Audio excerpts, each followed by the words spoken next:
Assalamualaikum warahmatullahi wabarakatuh. Yang saya hormati Bapak Ibu jamaah Nahdlatul Ulama.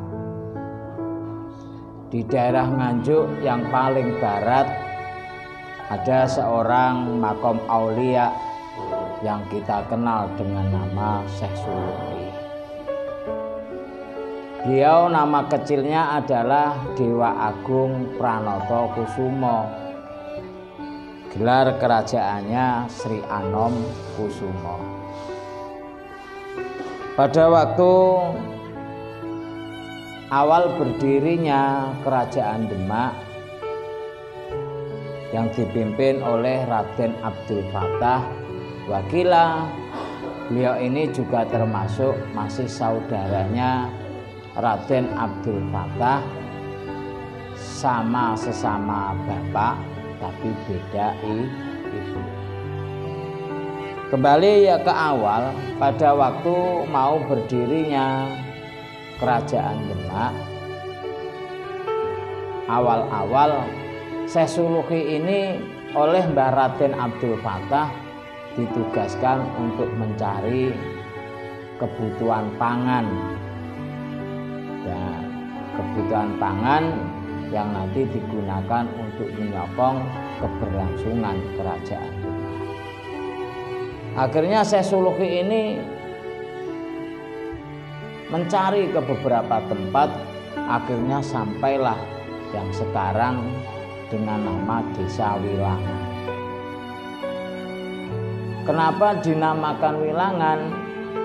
Karena pada waktu itu di situ ada antara pepohonan padi dan ilalang. Akhirnya sama Syekh Suluki itu dipilah-pilah atau bahasa Jawane diwilang-wilang. Makanya sampai sekarang daerah itu terkenal dengan nama Wilangan.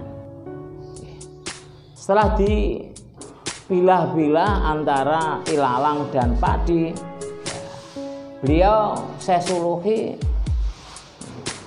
untuk mengirim hasil padinya ini ke Demak, dia memakai bambu petung yang diambil di daerah dekat Wilangan itu. Makanya di dekat Wilangan situ ada desa namanya Petung, karena pada waktu itu Syekh Suluki ambil bambunya dari situ, bambu petung. Dia ambil satu ros, satu uli kalau bahasa Jawanya, dari padi itu dimasukkan di bumbung, terus dihanyutkan lewat sungai yang ada di dekat sekarang berada di baratnya makomnya Syekh Suluki. Setelah diletakkan situ, bambu petung ini hanyut sampai di Kerajaan Demak. Tahu-tahu sudah berada di Demak sana. Anehnya satu ros bambu petung yang isi satu uli dari padi tadi, kalau dibuka di dalam lumbung itu bangunan kecil yang untuk menyimpan padi. Satu ros bumbung petung itu kalau dibuka dalam lumbung itu, satu lumbung itu penuh. Satu lumbung itu penuh. Begitupun juga seterusnya. Syekh Suluki kalau mengirim makanan, ngirim padi dari Wilangan, cukup dimasukkan ke bambu petung satu ros, terus dihanyutkan di sungai.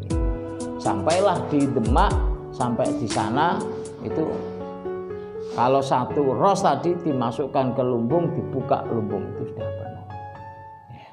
Saking enaknya, mungkin terasa enak di daerah tempat Wilangan itu, akhirnya Syekh Suluki sampai meninggal di situ. Tapi sebelum meninggal dia berpesan, "Hei anak muridku seluruhnya, nanti kalau saya meninggal, tolong saya kuburkan di daerah Nganjuk atau di selatannya, di timurnya kali atau timurnya sungai." Tapi pada waktu itu Syekh Suluki itu tempatnya di wilayah baratnya sungai, masuk daerah Saradan Medion. Akhirnya tetap sama orang-orang dikubur di daerah Saradan, masuk Kabupaten Madiun. Tapi anehnya, begitu siangnya itu dikubur, malam paginya kali atau sungai tadi berpindah. Yang aslinya makomnya Syekh Suluki itu berada di baratnya sungai, paginya berpindah, sungainya berpindah, jadi berada di baratnya makom. Sehingga sesuai permintaan Syekh Suluki, beliau akhirnya dimakomkan atau makomnya masuk wilayah Nganjuk. Wakila di Nganjuk ada dua yang seperti itu, muridnya Syekh Suluki, yakni Mbah Keninten yang makomnya ada di Karangsemi. Itu juga begitu, kalinya berpindah. Dia sebenarnya mau minta dikubur di wilayah Gondang, ya, karena dia tanahnya padepokannya itu masuk wilayah Tanjung Anom, tetap dia dikubur di Tanjung Anom, tapi paginya kalinya itu juga berpindah. Akhirnya Mbah Keninten itu masuk makbarohnya, kuburannya masuk wilayah Kecamatan Gondang, yakni tepatnya di Desa Karangsemi. Ya, itulah karomahnya para waliullah. Semoga Nganjuk kita yang tercinta ini dengan keberadaan para waliullah yang dohirnya beliau sudah sedo, tapi hakikatnya beliau masih hidup. Semoga Nganjuk ini oleh Allah dikasih kesejahteraan, rakyatnya dikasih kemakmuran, khususnya perjuangan Nahdlatul Ulama selalu mendapatkan ridhonya Allah Subhanahu wa Ta'ala. Kepada beliau berdua Syekh Suluki dan Mbah Keninten, lahumal Fatihah. A'udzubillahi minasyaitonirrajim. Bismillahirrahmanirrahim. Alhamdulillahirabbil alamin, arrahmanirrahim, maliki yaumiddin. Iyyaka na'budu wa iyyaka nasta'in. Ihdinas siratal mustaqim, siratal ladzina an'amta 'alaihim ghairil maghdubi 'alaihim waladdallin. Ngapunten. Assalamualaikum warahmatullahi wabarakatuh.